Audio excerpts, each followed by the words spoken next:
The company that finds the right formula to get the most out of their talent base, that's the company that's going to win. That's the company that'll be distinctive. And nowhere is that more true than with women. And in PwC, where we have so many talented women in our team, how do we get more of them into leadership of the organization? To me, that's the critical question. If we talk about the financial services industry, you know, they lose 20% of their staff every year. That's the Australian statistic, and I think that that's quite global. When you look at that number, that 20%, it's actually about 15% women.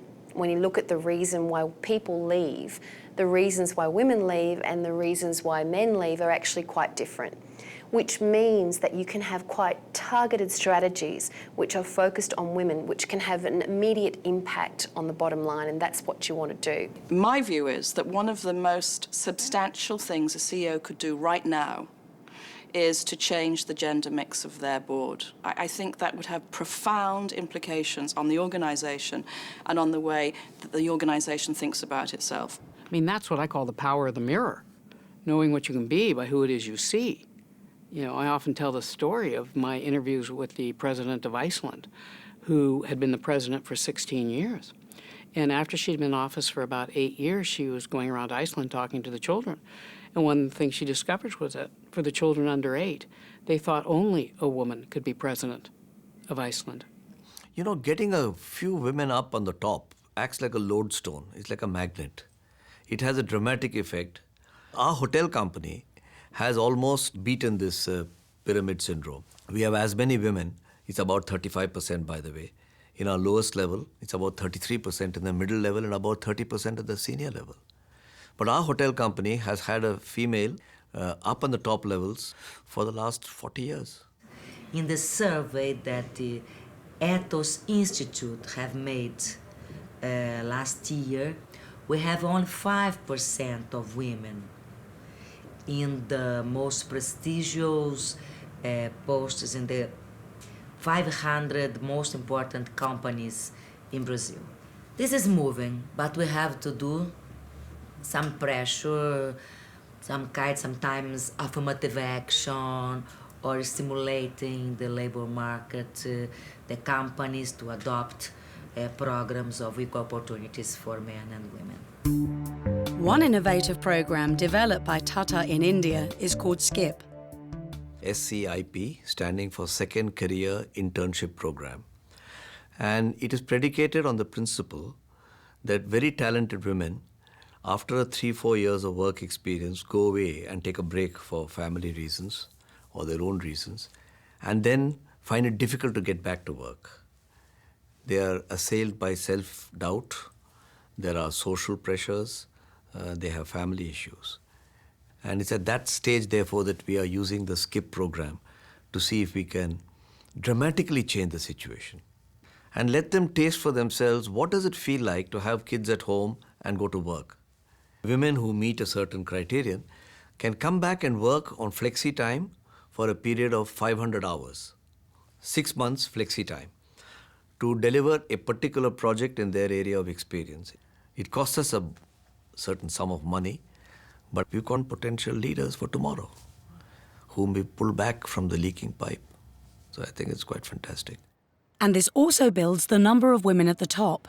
What's really crucial is to have what we call a critical mass of women at the top. So that's to say at least 30% of the top team being female, because at that point you start to see a really significant outperformance by companies in financial terms. We looked at teams that were all made of, that just were men, and teams that were just women, and teams that were 50% women and 50% men. And the question we asked was, which is more innovative and which is more productive? And we found actually the 50% mix was the most innovative, and the all-male teams were the least innovative. If you can get to a critical mass of women, then the women don't have to adopt the style of the dominant group. An organization as diverse as PricewaterhouseCoopers and as distributed in close to 150 countries, lots of cultures and lots of languages, an organization like ours must embrace differences of people and make them part of the teams. Being inclusive, bringing all types of people into the team creates opportunities for better answers. And nowhere Nowhere is that more compelling than with our women. Now, what I'm finding is that it can take very small things to build a woman's confidence, and we need to focus in on what those things are. I think it's around helping them build their networks both internally and externally.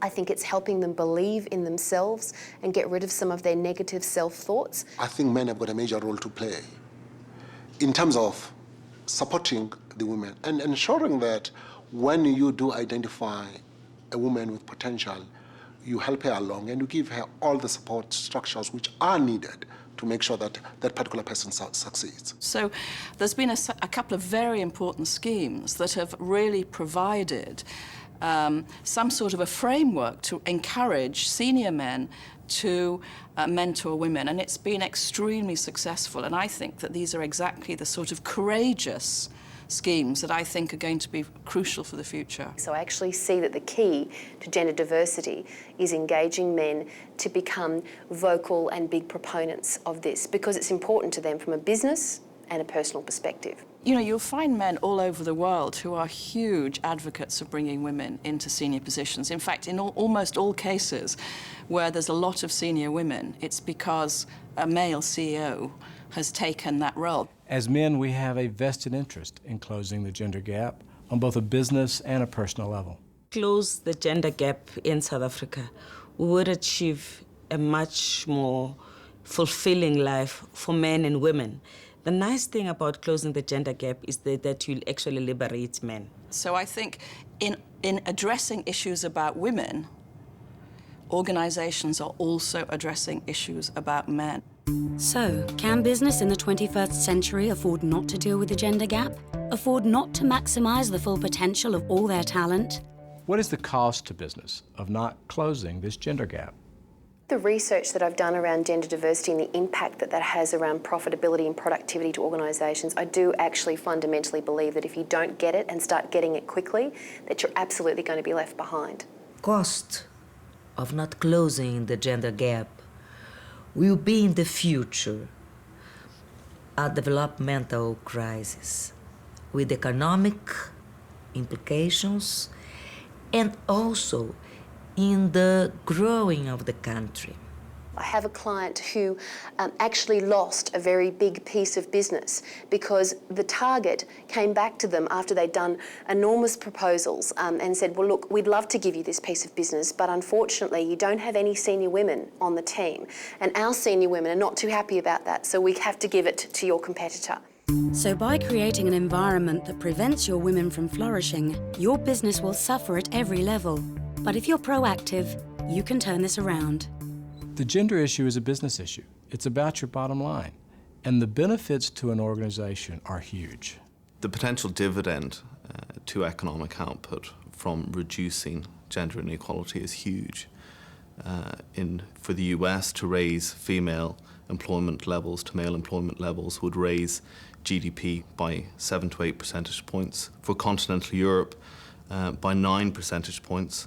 For Japan, by 16 percentage points. And for many developing economies, the gains would be even bigger than that. I think that the Western world will be learning things about gender diversity from India. I see them as having most of their major corporations having a huge number of senior women at the top.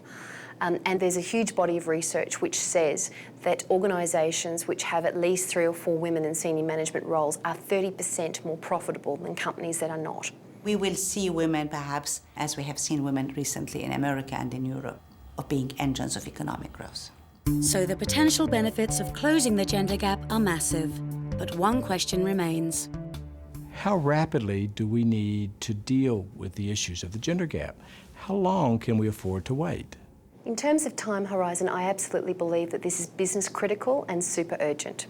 So I think that if organisations don't get with the program really quickly, your women will leave and they will start going to organisations that they perceive to be gender friendly. The simple truth is that unless companies act now, they will either lose their women or their women will stay in middle management roles. The leading companies of the world in 2050 have no choice. The demographics, the fierce battle for talent means they have to use every resource they have to the potential, and that includes all of our women.